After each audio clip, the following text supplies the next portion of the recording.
So I'm sure some of you out in internet land are familiar with the story of the Amalekites.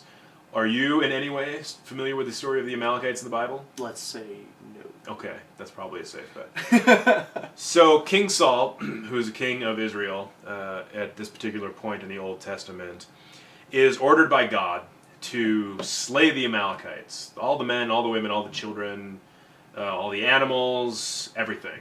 And he actually does not. He kills everybody, apparently, but the king, who he spares, the king of the Amalekites, and the animals, which he gives to his people to feed them. I have heard of this, actually. This is a particular bit of the Bible that's used a lot to justify violent religious action, because what God does when Saul doesn't carry out his orders to the letter, he punishes Saul. And has him replaced ultimately as king. And this particular story, this was noted by Pennsylvania State University professor Philip Jenkins, noted that the Puritans used this passage to justify when they wanted to get rid of Native American tribes in the United States. Catholics use this against Protestants. Protestants have used this against Catholics. And as recently as in Rwanda in 1994, the Hutu preachers invoked this story when they were trying to justify the slaughter of their neighboring tribe, the Tutsis. Professor Jenkins noted this in his 2011 book that was called "Laying Down the Sword: Why We Can't Ignore the Bible's Violent Verses."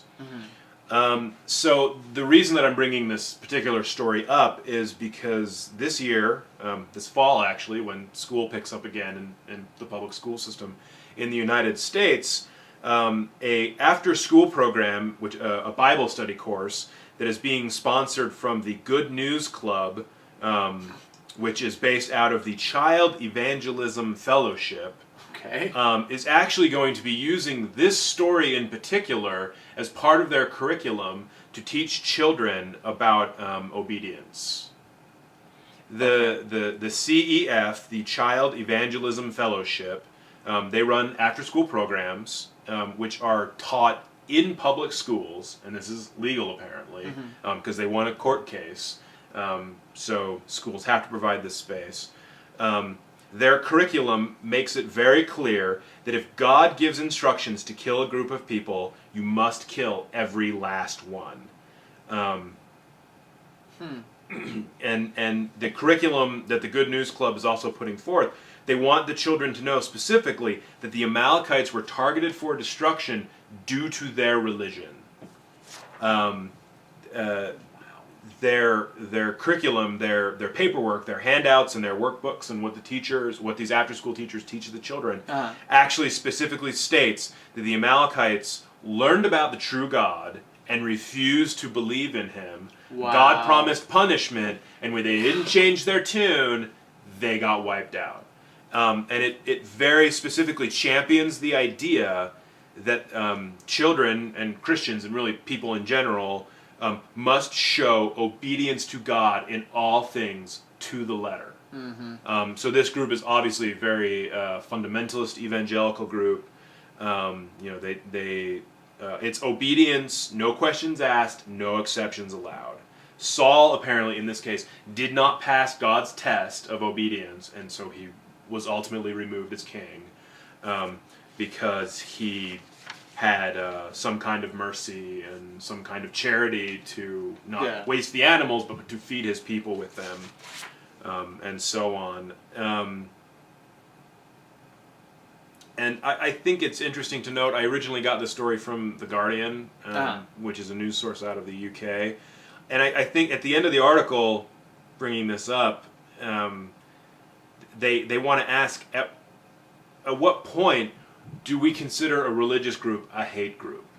Because, and I think this is a fantastic point that the author makes, is that if you had a non-religious group who made a statement that, like, if you get orders to commit genocide and you don't, or you don't follow those orders to the letter, like, we should denounce you as not being obedient and stuff like that. Like, how horrific would that be coming out of a non-religious source? So is it less horrific that it comes out of a religious... I mean, obviously, to me, it's not less horrific. But I want to ask to religious people, like, are you really okay with this? Is it really more justifiable, this kind of a message, just because it comes out of a religious organization? Mm-hmm. And think about it like this. If you had after-school programs teaching this exact thing from the Islamist perspective... Right. I mean, would not the Christians in this country lose their shit? Right, and that's why I mean, I have two questions that I need for clarification on what's happening here. So this is written in the UK. Is this regarding us though? Is this regarding... No, this is American public schools. So how does the public school, like, what's the law that mandated that they could teach this in the school? Because they can't teach it as part of public school curriculum. That's the thing. It's not technically part of the public school curriculum. It's an after-school program. Right, but why does it have to be in the public school?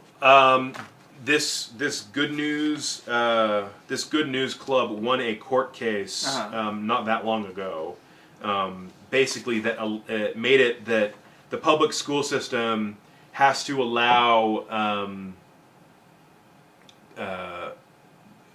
It requires use of the space for after-school programming, and it doesn't seem to matter apparently what that after-school programming is about. So you could have like a KKK club that could use that space too. As far as I know, yeah. That's very interesting. So, but again, that's what I'm asking. Like, how bad would these people lose their shit if you had Islamic fundamentalists? How quickly would they try to put a stop to Right, it? exactly. Yeah. How fast would the double standard become apparent? Exactly. But, they say that this group says that their goal is to work their way into all 65,000 public schools across the United States and get their message of intolerance out there. Good luck with that.